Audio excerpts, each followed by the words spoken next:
Hello, everyone. Welcome to I Was Supposed to Have a Baby. Let's see. Why is it saying there's no volume? Let's try this again. Hello, everyone. Welcome to I Was Supposed to Have a Baby. Please, whoever is here, just let me know that you can hear me because I'm getting some signs that maybe you can't. So if somebody could just do thumbs up if you can hear me, please, before I even get started. Somebody do a thumbs up. Can you hear me? Can you hear me? We might be having volume issues. Someone let me know. Okay, perfect. Thank you so much, Alyssa.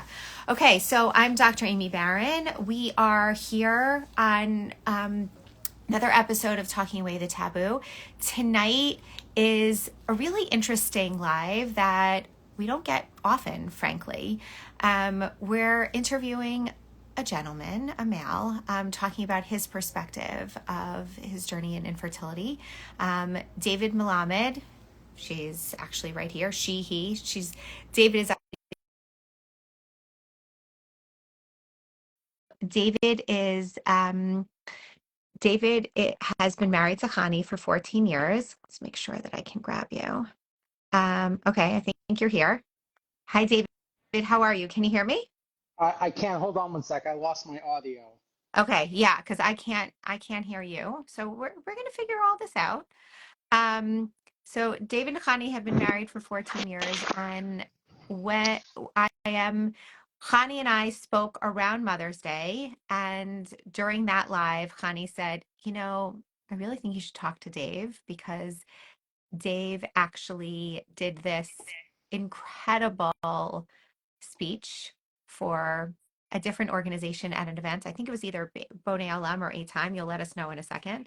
And she said, you really need to speak to him because he's an incredible speaker, and he also has it's important for people, all different kinds of people and both partners, to share their perspective. And she, not reluctantly, she was able to convince him to come on here. So first of all, can you hear me, Dave? Hold on. Dave, can you hear me? I think Dave is frozen. Guys, we're dealing with all kinds of technical difficulties tonight. We're going to get it going, though. We're going to figure it out. If anybody has any questions for him, first of all, you can drop it in the chat. And also, you can drop it in the chat. You can drop it in the comments. He's frozen, so we're just gonna hang out until he comes back. Otherwise, we'll shut this down and we'll start over again. We'll give it a couple of minutes. But I wanted to let all of you know in the meantime what to expect over the next couple of weeks. So this live is a prelude to a number of different conversations and content that we're going to be bringing to all of you around Father's Day. Father's Day is June 16th here in America. We also have the holiday of Shavuot, which some people call it. And so that holiday is also coming up next week. And so we're going to be doing some pre-holiday programming. We're going to be doing some pre-Father's Day programming and bringing all different perspectives over the next couple of weeks. Dave, you are totally frozen. I'm wondering, let's see here. Okay, guys, bear with me here. Let me see if I can. Why don't you try to X out and join again? Or maybe he's frozen. All right. So here's what we're going to do, everyone. I'm going to shut this down. I think we're going to start over because I can't. It seems like he's not responding, and maybe we don't even see him. We just see you. Oh, wait, hold on. He's back. Let's see. I think he's coming back. Let's see. Let's see. Thank you, Alyssa. Oh, you're back. Okay. Can you hear me now? I can. It's low. Hold on. Talk again. What about now? I can hear you. You're good. Okay, Okay. perfect. All right. I Excellent. I Welcome. apologize about the technical difficulties. I don't really use Instagram that much, and I'm using my wife's phone, so I'm a bit Not confused. nothing to apologize for. Welcome to technology. Even I, who've been doing this for a really long time already, there are some times where the technology doesn't even work for me. So there's nothing to apologize for. So don't worry. Okay, so I gave everybody a little bit of just a little bit of an interlude here, and also gave them a brief introduction to you. But I mean, you're here now, so why don't you introduce yourself, Dave? Tell people who you are, give us a little bit of a background of where you came from, and talk to us about that amazing speech you gave at an event that Chani was like, "Oh, we need to have Dave here." So give us tell us a little bit more. Sure. So first, the speech is a myth. It did happen, but it wasn't that great. Don't Um, believe him. Okay, keep going.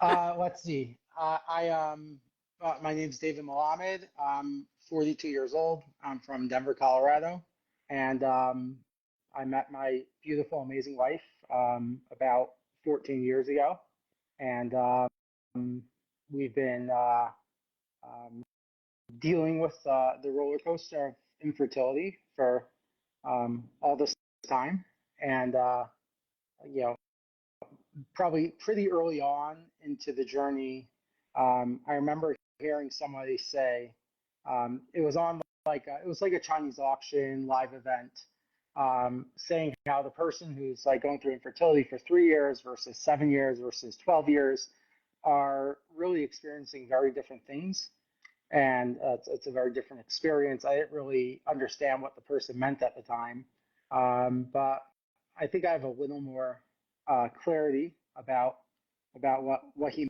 meant at that time. So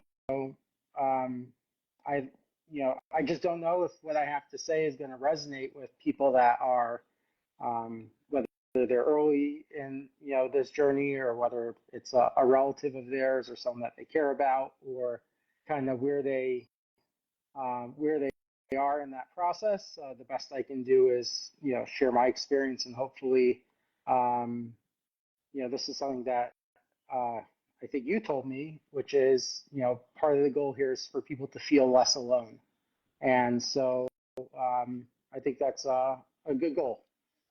And if it helps just me feel less alone, then it's a very big win. So um, I'm happy to be here.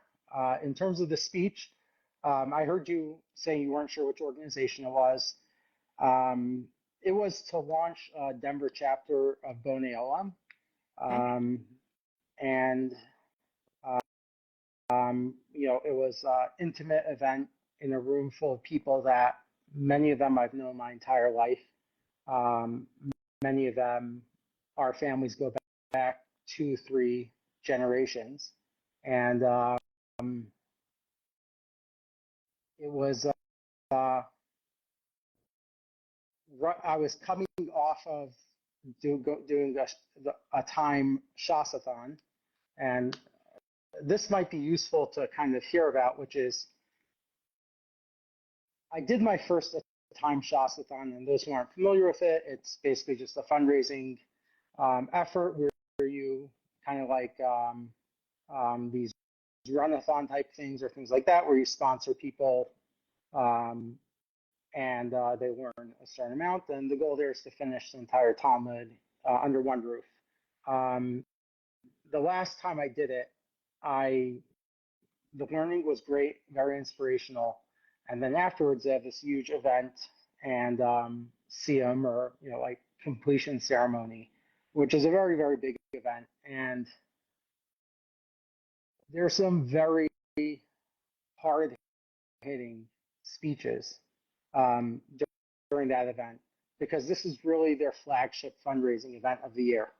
And if you were to ask them, they would probably say that the goal of this event is to tug on heartstrings.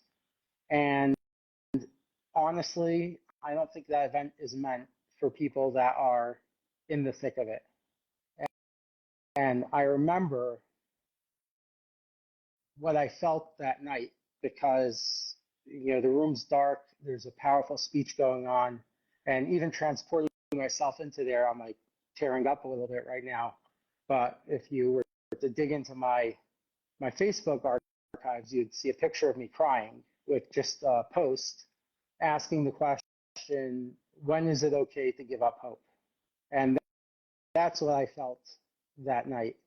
was everybody and all the fundraising and all the speeches are about, they're all very hopeful messages. This couple went through infertility for so many years and then suddenly magically had a baby, or what did doctors know? You'll see, things will change. And I'm a pragmatist. And at some point in time, you have to ask yourself, when's it okay to just give up hope? And none of the answers that you're going to get from anybody are the right answer for somebody that is actually in that moment feeling that. The truth is, there's only one right answer, and that's just to sit there quietly and nod along and listen. There isn't the way to be there for people is to just be there. People sometimes feel a need to say something or to try to fix a problem or alleviate something. But when I think back over the years through the roller coaster journey, the the moments that stuck out the most to me, that had the deepest impact, that were the most meaningful for me, they were always the moments where someone was just there next to me, or there with me quietly, not trying to fix anything, not trying to say the right thing, not trying to avoid saying the wrong thing. Because the difference between someone sitting there and just being there for you, being with you, is you know that they're not looking out for themselves. They're not, when someone says to you something like, oh, I prayed for you yesterday, it's wonderful that you're praying for somebody, but the real question is, why are you telling them that you're praying for them? That must be something that you're trying to do for yourself internally. But maybe you're trying to communicate that you care about the person, or maybe you want a pat on the back and acknowledgement, but it's you seeking something. When you're just there in the moment with somebody,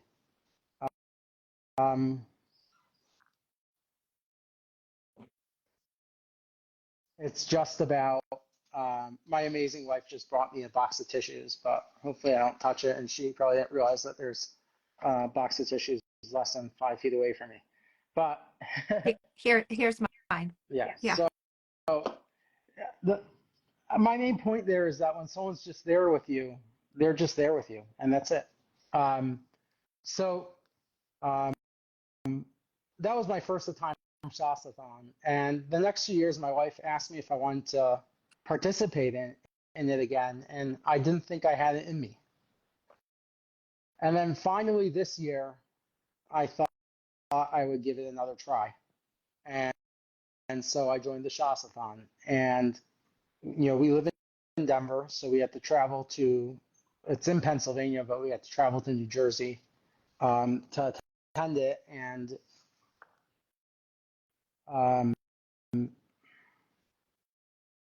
we already had our tickets booked for New York when I was told about them trying to open this chapter of Boney Ohm in Denver. And we actually changed our flights so that we could be back for that event.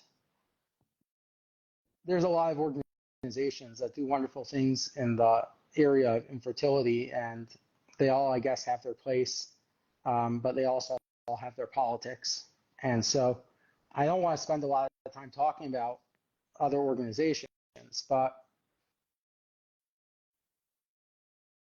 the event was also very meaningful and moving, this other shots on. And I didn't have that same feeling of like, when's it okay to give up hope?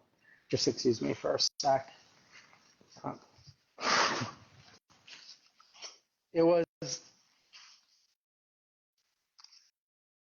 There was a couple moments that were maybe a little painful or a little raw, but for the most part, it was very moving. And there was a speech there that I thought was phenomenal. I don't remember the rabbi's name. I know he's from LA, and I knew I was probably speaking at this Denver event the next day or 2 days later. And so I went over to him afterwards. I asked him what his secret to speaking was. And he said he goes to YouTube and he looks for great speeches in movies and watches it before he gets up there on stage, movies like Braveheart or things like that. And well, I remember what I was moved about was he was like his emotion like came through while he was like modulating his voice. So he was like yelling, but also crying in the moment, sharing a painful experience. And I, felt like this powerful speech. I don't know that it moved me as much as it just felt powerful. But that was his secret. So I come back to Denver the next day and I'm like, okay, I need to go watch some speeches from movies before I get up there to speak. And I found a TED Talk by, I think it was by maybe Robert Greene, I'm not positive, about the greatest speeches in history and the secret to them. And he said a couple things in that video. And the first one was speaking is only about 7% of what the audience actually picks up on, at least verbally. The words you use, the things you say, that's only about 7% of the impact that you have when you speak. A lot of it has to do with the visuals, the connection, other things like that. And he basically said the secret is having a conversation about something authentic that you care about, and just to be a little clear in advance about what's the one thing you want to leave the audience off with when you walked out of that room. And so I put in a little effort into what do I want the people in this room to feel. And one thing I wanted them to feel was this wasn't about an organization, because the organizations have politics. And I wanted them to feel like it was about a community and about, this is going to sound like, I'm going to be honest with you, the speaker after me kind of corrected me on something I said in a very diplomatic way. But the message I was trying to communicate is that the infertility organizations aren't there to help you have kids. They're there, like, you have these doctors' practices that like claim to have, like, let's say the highest successful IVF rates. And then when you like do a little research, it turns out they just reject all the hard cases. You have these organizations fundraising about the thousands of kids that are born when like 95% of those were people that they would have had a kid anyway. And they barely went through 2-3 years of, trying even.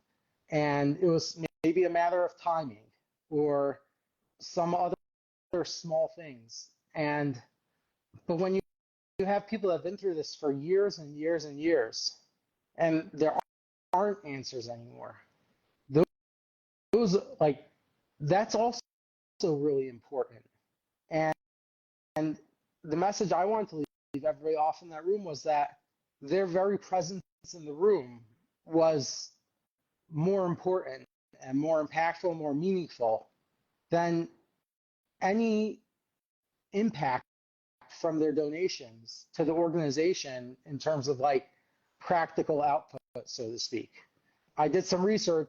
They claim like for $25,000 you could like fund the full IVF treatment cycle. And then when I did my research online, I think the math is something like $118,000 per live birth is the actual cost of fertility treatments. With between the failures and the struggles and the testing and the and everything. And they know from experience that people open their wallets when they feel like my money's bringing another person into this world. But what they don't realize is that there are people already in this world that you could change their lives. And that has a massive impact of ripple effects. And that's the real message I wanted to deliver in that room, was the ripple effects of giving, of showing that you care, not telling people that care, showing that you care. Those spread in just the only word I have for is karma, but it puts karma out in the world that pays. It makes everybody's life better in a really meaningful way. And so you were in this jazz bar, the really nice jazz bar that they converted to being kosher, and the previous speeches were using standing up, some of them reading from like a printed sheet, and I just sit down by the piano, facing the audience instead of the piano, and I just start having a conversation. I started with a joke. It didn't land. That's why I didn't try to start with a joke here. And then I just went into my story, and the tears started flowing at certain points, and it ended with just like a line of people trying to give me a hug afterwards. And I'm not generally even the hugging type of person, but I was okay with it. And the best I can do right now is maybe share a little bit about the things that really made a difference in my life, those moments.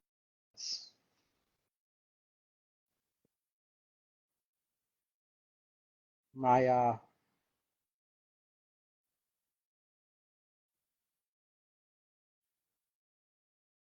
the New York organizations are very plugged into the New York healthcare system or the East Coast healthcare system. Even though a place like Denver has an amazing healthcare system, um,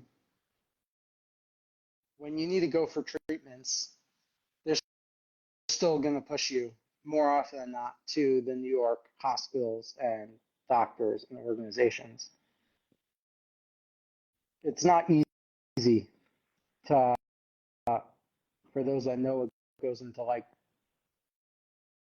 the whole process of going through a treatment, to also be thousands of miles away from home, relying on Bikur home houses and support. And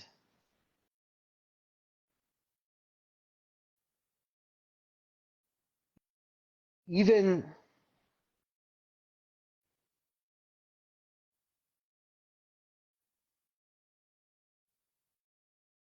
you watch your friends putting down payments on their houses, buying houses, complaining about tuition.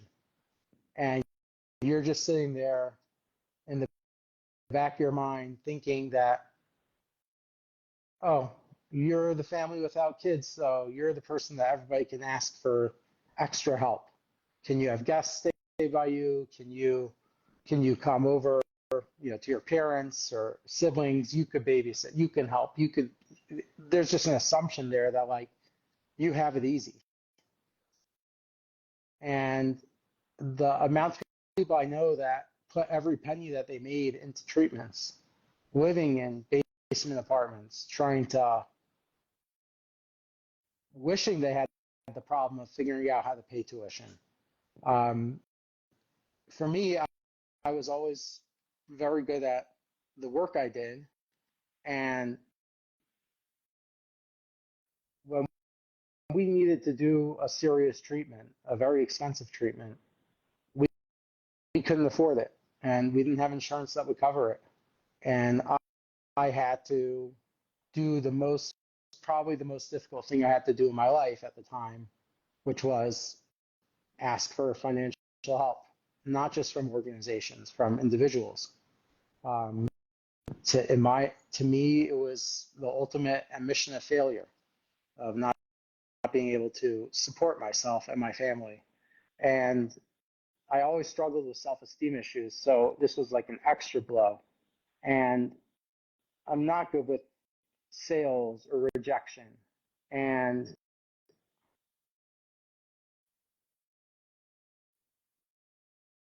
my favorite religious, like Dvar Torah I ever heard about infertility was about Yitzchak Yitzchak and Rivka, who it says that they both prayed for children in opposite sides of the tent. And the way it was explained really resonated, which is even though they were a couple going through infertility, the same experience together, they were in their own corners. They were completely alone in their actual experience. The dynamic there, whatever the relationship dynamic is, there's all sorts of fears, insecurities, concerns, being there for your partner that crop up. And they're not even things you could discuss with them. You're completely alone in your corner, just you and God. And so that always moved me that even our, the forefathers, that they went through that kind of struggle. When we were talking about this really expensive treatment, the odds weren't really in our favor. If I was a betting man, I probably wouldn't have done it. I would have made money if I bet on it because it didn't work. But within the dynamic of a relationship, I had no choice. I had to do everything I could, and we had to do everything we could. And to add to that the layer of asking for help on something that you think might fail. We're not talking about cancer where someone's about to die. We're talking about something that almost feels like a luxury, having a kid. Plenty of people survive without that. And the truth is, there's been studies about the pain that people go through from infertility being more painful than chronic illnesses and these acts of God, let's call it. So anyway, we go through this experience that fails, and we decide to get on a plane to fly back home to Denver, completely depressed, like we're devastated, like wanting to lock ourselves in our apartment forever. Like I remember right afterwards, like calling my rabbi to tell him, and he just sat there on the phone crying silently for 5-10 minutes. He didn't try to say anything, didn't try to console us. He was just there for us. But anyway, we got on this plane. I didn't tell a soul back. Hold on, David. I lost you for a second. One sec.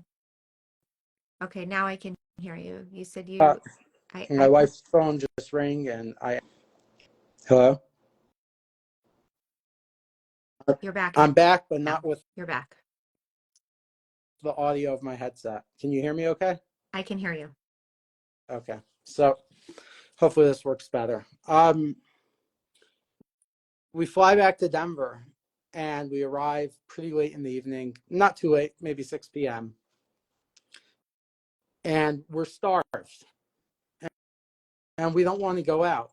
I don't want to drive to the grocery store and go buy food. I don't want to go to the kosher deli here and buy dinner. I'm probably going to have to because someone has to. Our fridge was empty. Our house was empty. We were out of town for 3 weeks. And we're just in a daze. And then there's a buzzer. So I'm calling downstairs, asking to let them into our apartment building, to our apartment. And it's delivery from the East Side Kosher Deli, the kosher restaurant in town, with like enough food for an army. And I don't even know who knew we were back in Denver. How did that food show up at our door?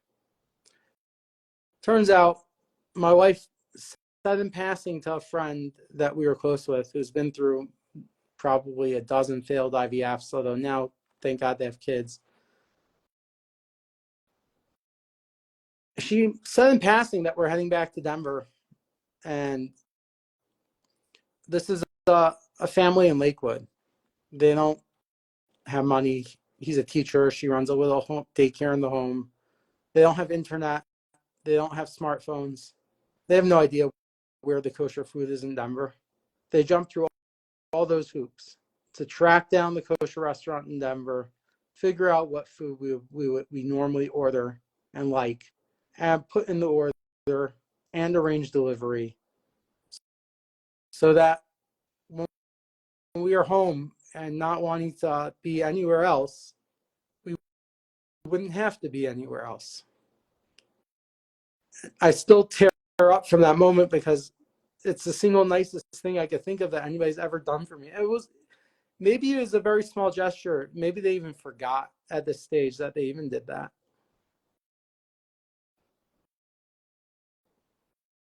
You know, I would trade all the esrog jelly in the world for one of those experiences. Something that a lot of people don't realize when they share segulos or advice or tell someone that they're praying for them is we're doing everything we could possibly think of in our power to have kids and to get past this struggle. Yeah, I'm not a doctor or a scientist. The amount of research studies I've read on the topic is staggering. And all I hear when you tell me that you have the secret that I couldn't find with all my effort is that I'm a double failure. Not only do I have this huge challenge that I don't know why in the world I'm the one that has to have it, all my effort, everything I do, you had the secret. And that's just a dagger in the heart. It's twisting the knife. It's like you saying it to get a pat on the back, or are you saying it because you care? If you care, just daven. You don't have to tell me. No one has to know who you daven for. Like, you want to show me that you care. Look at that amazing family that sent us dinner in that really tough moment of time. It's just food. But the gesture showed that they were there in the moment. And even the rabbi who sat there quietly, he was there in the moment. He was there for us. Like, you don't have to say anything. You don't have to try to fix anything. If you know about the one doctor or the one segula that we never heard of in all our research and all our effort, you have that secret. I don't know. Buy me a lottery ticket and give that to me instead, because maybe, like,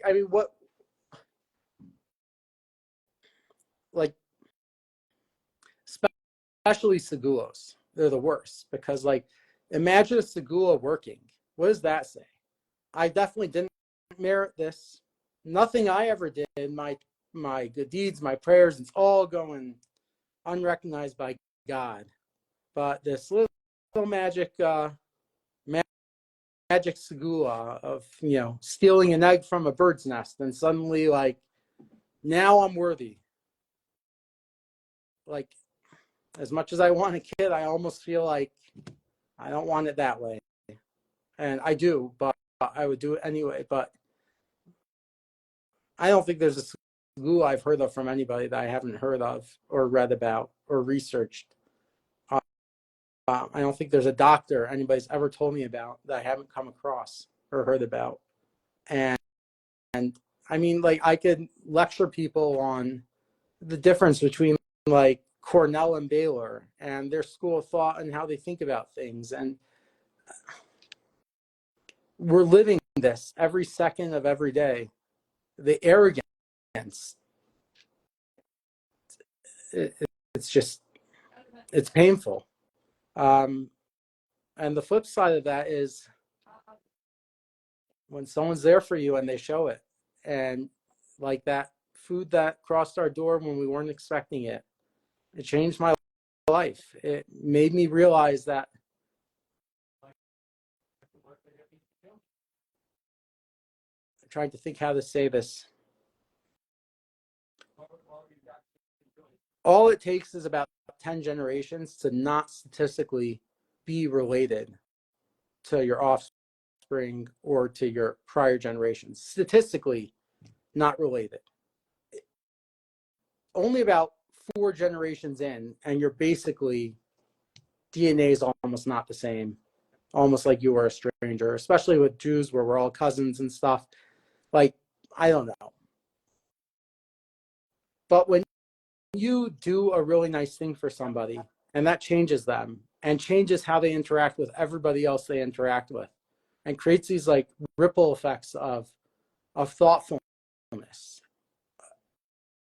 that that lasts for thousands of generations.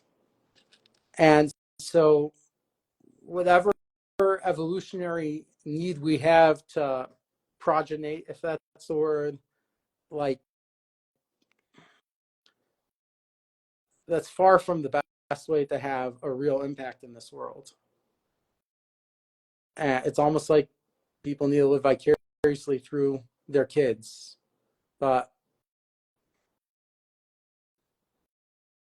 I guess what I'm trying to say is that when I was in that room for that Denver chapter of Boneo, what I was communicating to everybody in the room and what I was really trying to say is you're just all here right now for me, with me in this moment. And everybody that's right now watching this live, you're doing more than anybody else has done. You're just sitting here. Maybe the fact that you're quiet, maybe you don't have a way to speak up. I don't know. But that's really the most you can do and the best you can do for anybody that you know that's going through this. They just want to feel a little less alone. And they are alone. They do feel alone. And I think everybody feels lonely in different ways. And just think about what makes you feel a little less alone and try to make people feel the opposite of that or make people feel less alone themselves. And maybe that makes the world a much better place. And maybe that's the real point of this suffering or what people go through. I'm happy to schmooze some more, but that's my intro. Now we could get on to the actual live. Um, you've almost rendered me speechless because I don't know what to do with this kind of an intro. Um, David, everything you just shared, at the core of what I'm hearing, and I think what all of us are taking away is that it's about being there for people in their time of need, as opposed to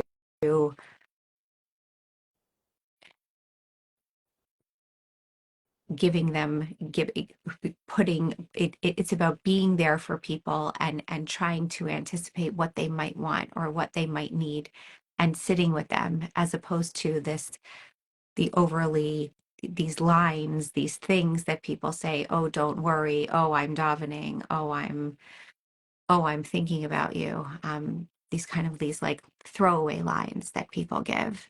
um I guess I'm wondering, you spoke about two moments in time that really were very powerful for you: the rabbi crying with you, and this family just going above and beyond and being anticipating what you needed. Um, it's been, but it's been 14 years. So I guess my question to you is, what about all the other moments?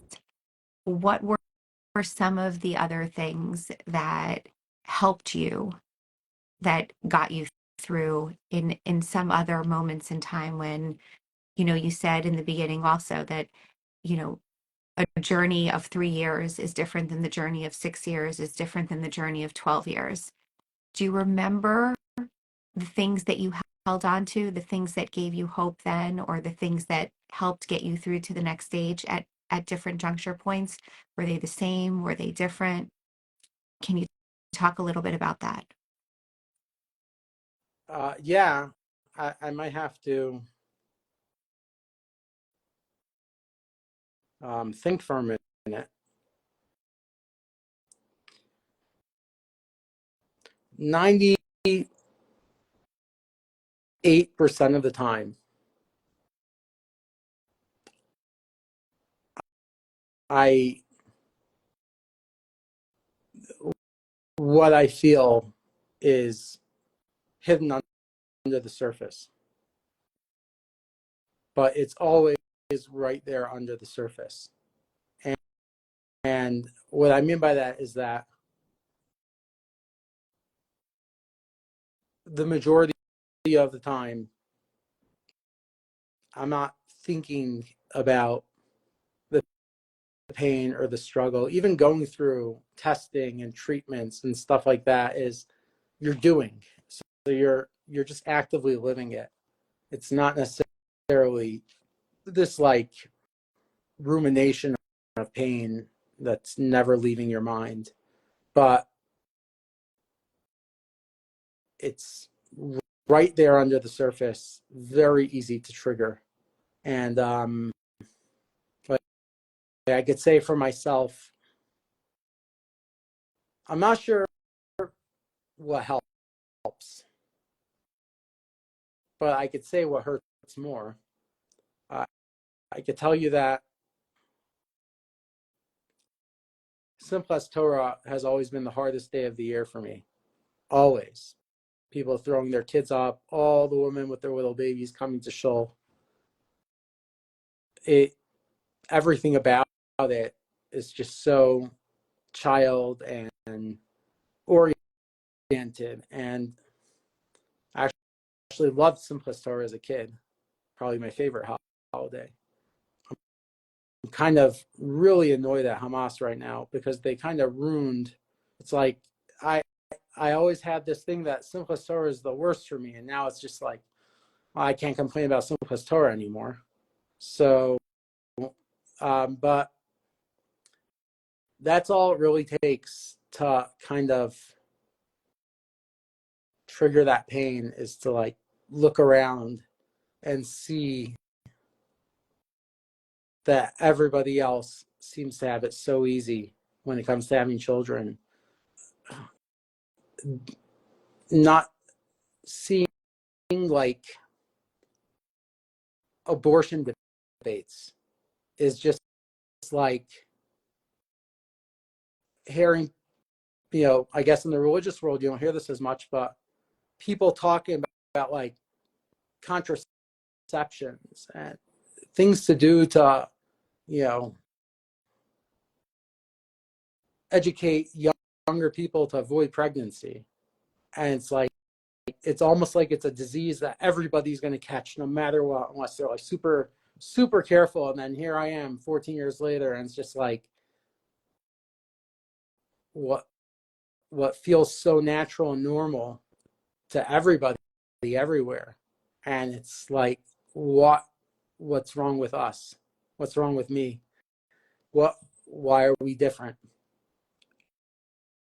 Probably the thing that helped the most over the years with that feeling is a time the organization has a Shabbaton where hundreds of couples have this lavish like weekend. And while there's some support groups there, it's really not about fertility at all. It's just you're suddenly normal again. You're in a room with hundreds of people just like you, perfectly normal, healthy in all ways, shapes, and forms, with just this one little minor thing. And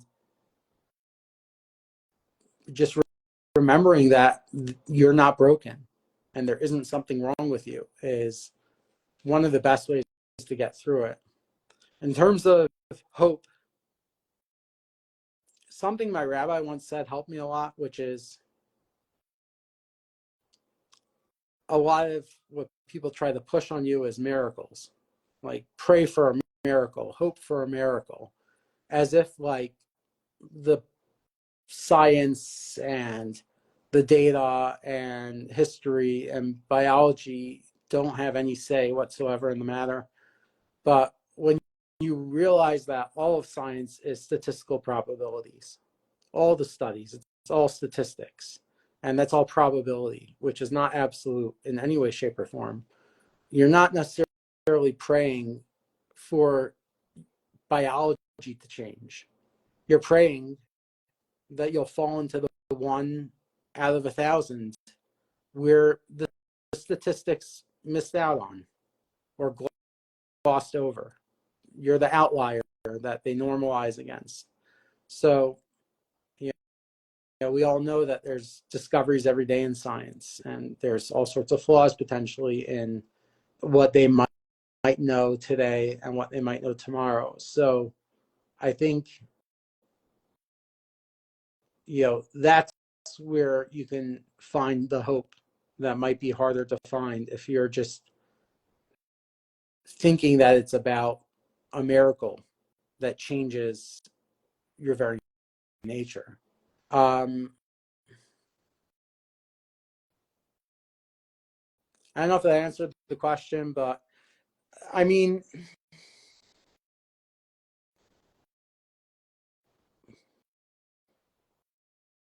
yeah, so I see this in everything. I see this in business. I see this in what I just described about those Shabbatones. I suspect this live is helpful in that same way too. But I think that at our core, we're social beings and we crave connection.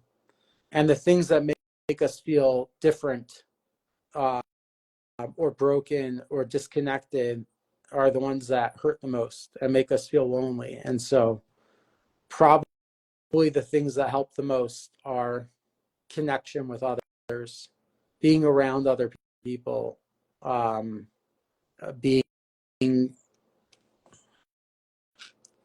finding ways to foster connection between other people and being open to connection. And the real secret to connection is none of this works when it's superficial. And I'm a very big fan of Brene Brown and her idea of wholehearted living, where you can't live wholeheartedly if you aren't vulnerable to being hurt and putting yourself out there. So I would say, you working on being open and vulnerable, even if you're going to get hurt here and there, just pays for itself many times over. So I think that's something that helps me at least as well. And it sounds like also it's the normalization of it, like being in community and being in these programs and having discussions like this, it helps normalize, it helps validate for people that they are not alone, that they are not on an island, in the middle of nowhere, that they're, even though it often feels like that, but that there are others who can relate, not always obviously 100%, but that there are pieces and that builds the connection and that can help. Yeah. And you just kind of inspire the thought, which is when people think about their friends or family that might be going through this, and I said the idea of just being there for them or, thinking about how you can make something in their life a little bit better or just being there in the moment, it just occurred to me that if what we're craving is connection and feeling normal and less lonely, your interactions don't have to have anything to do with family building or fertility. You could just be friends with someone and just be there, and you're doing an amazing thing, and it has nothing to do with what they're going through. It just has to do with connecting with someone authentically. 100%. It's it's one of the reasons why, especially around Chagim, but during other points in the year as well, we share lists of questions of conversation topics that have nothing to do with children, babies, pregnancy, anything like that, because we as humans are much more interesting than just that one piece of our lives. And there are so many more ways to connect. There are so many more things to talk about. There are so many more things that make people interesting and make you want to build relationships with, that have absolutely nothing to do with whether they've been able to have children or not. Um, Yeah. it's something, yeah, But like, I think it's important to just reiterate and repeat this point, which is doing that is actually helping them with their struggle with infertility. Because the thing that hurts the most is the loneliness, and the things that help the most is the connection. And so that is how you help. And and um, uh, that's, I don't know why this never occurred to me before, but I love that you guys put together that questionnaire. Um, you know, I would say this should extend to other categories also, other issues that people struggle with, that around Jewish holidays especially. It's very hard to put yourself in other people's shoes and understand, but they they can all be a struggle for different people for different reasons. And but you don't have to fix that. You just have to be there for people. Just authentically connect with people. absolutely. Um,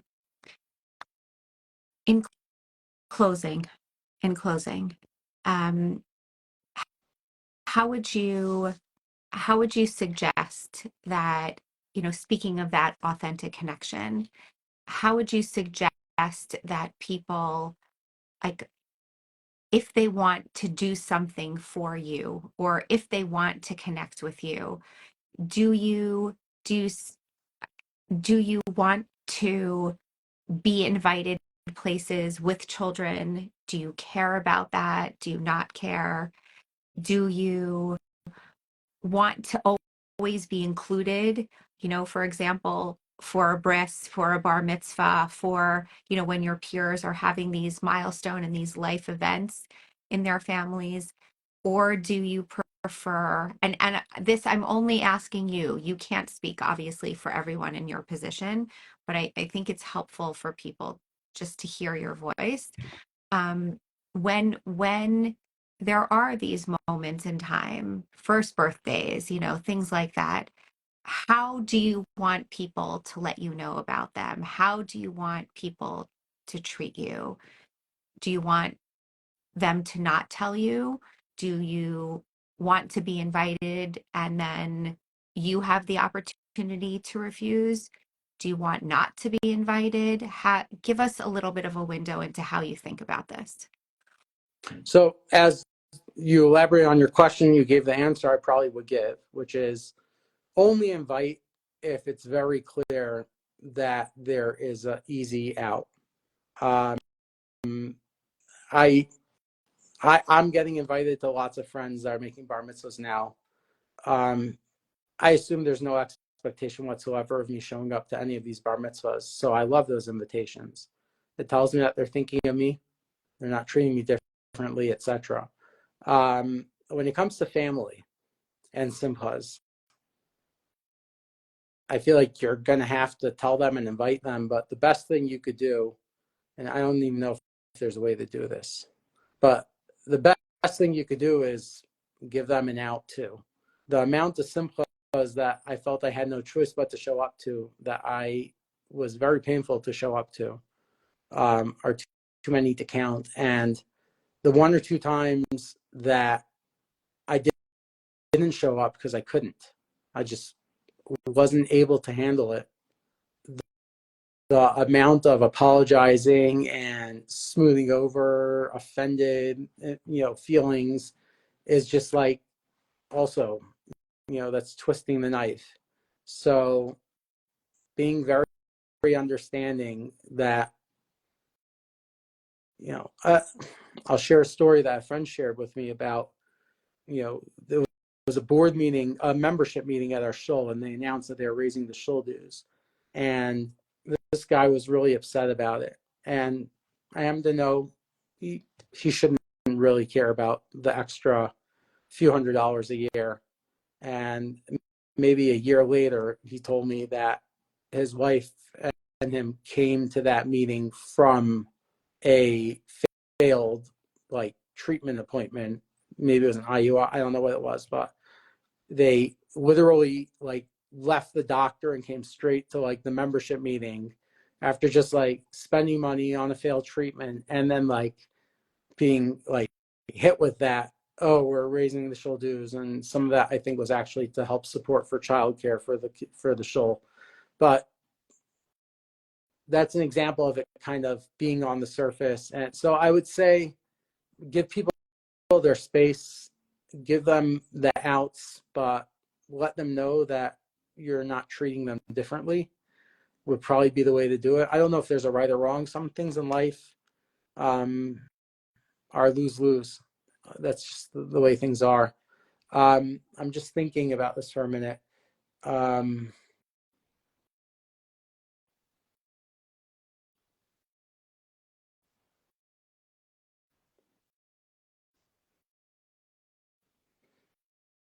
I had a thought and I lost it um, about, oh, probably the number one thing you could do around your own kids that has to do with couples, at least for us going through this, is be good to your kids and don't stand there with a stroller in the street while you're on the sidewalk waiting for the light to change. Don't ignore, like, I mean, it's so, so extra painful to see somebody treating their kids or being so cavalier about things that you're like, this is so twisted, God, that like we would take such great care of our kids. And you give these like morons that like are just like oblivious. Like you see a 12-year-old girl in Borough Park pushing a stroller, literally half of it out in edged in the street while cars are zooming by waiting for the light to change. Like, what are these people thinking? And what was God thinking giving these people kids and not us? So that's what I would say is, treat your kids well, be good parents, and like, deserve the kids that you get. Um, because there's plenty of people out here that deserve them that aren't getting them. When I'm a pediatrician. I think you know that. Many of the people in our audience know that. And when I was going through many of my miscarriages, I had 4 second trimester losses in a row.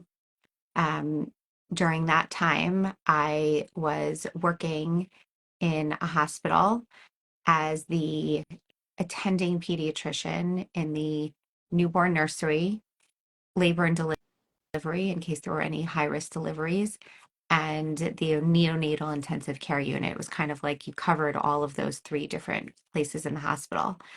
And I was losing baby after baby. And there were these teenagers who came in, 16-year-old prostitute on her 3rd pregnancy, and the baby landing in the NICU and the mother was on drugs. I mean, it was the exact sentiment that you just shared. I I that those were the moments where I was like, I can't do this anymore. And I actually ended up quitting my job because it was too hard to watch other people who I felt couldn't be as good of a parent as I would be, have babies, and yet I was just losing them one after the other. So yeah, that it hits me right here. Yeah, I guess I've actually had it easy just watching strollers inching out on the Oh, street. please. But It's there's no such, we're not playing that game. yeah, but yeah, that's that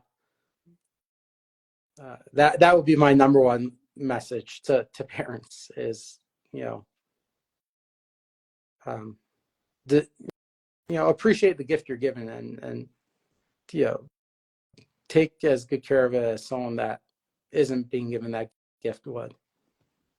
David, um, can people reach out to you? Can I, if they want, can I have them message Chani and reach out to you if they want to hear from you, if they want, if they think that you can give them some more incredible words of wisdom, because you have shared so much tonight that has been absolutely really important and really incredible and very validating for so many people. I'm going to speak for all of them right now. I am certain that there are people out there that are going to want to talk to you. Uh, I'm happy to speak to them. My only condition is that they pay it forward if they're ever in a position to listen and help other people. Okay. I'll let them know. Thank Actually, I you. take that back. I'll help anybody. I knew you were going to say that. Thank you so much. And Chani, I know you're sitting there listening. Thank you for suggesting that your dear husband come on here, because we are all thanking you, Chani. We're all thanking you. I'm not in front of her right now, but I'm sure she's nodding along, very appreciative of that recognition. Okay. Thank you, David. Good My night, pleasure. everybody. All right. Take care. Good night. Bye.